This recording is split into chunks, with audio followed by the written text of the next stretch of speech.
مامۆستا ڕەمەزانیان کوشت خوا بە شەهید قبوڵی کە تەنها یەکەم صیفەتی ئەو کە تێیدا بوو بانگەوازی خەڵکی دەکرد بۆ ناسینی خوای پەروەردگار بۆی خەڵکی خوای پەروەردگار بناسێ ئەوە دەعوە و بانگەوازی هەموو پێغەمبەرانە سەلامی خوایان لەسەر بێ یا قوم اعبدوا الله ما لكم من إله غيره هەموو پێغەمبەران سەلامی خوایان لەسەر بێ بانگەوازی قەومەکەی خۆیان کردووە ئەی قەومەکەمان هیچ خوایەک نییە بە حەق شایستەی پەرستن بێ ئیلا ذاتی پیرۆزی ئەڵڵا گیان نەبێت ئەمە یەکەم صیفەتی جوانی ئەو بوو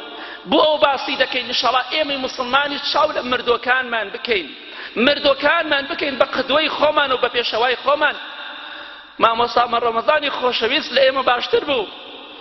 پیاوێکی بەڕێز بوو ئومێدەوارم خوای پەروەردگار ئەویش و هەموو مسلمانێکیش کە بەناحەق کوژراون بە بەهەشتی پانوبەرینیان شادکا و لە سزای جەهەنەم بیان پارێزێ لەبەر ئەوە بانگەوازی حەقی دەکرد خەڵکی لە قەبرپەرستی دوور ئەخستەوە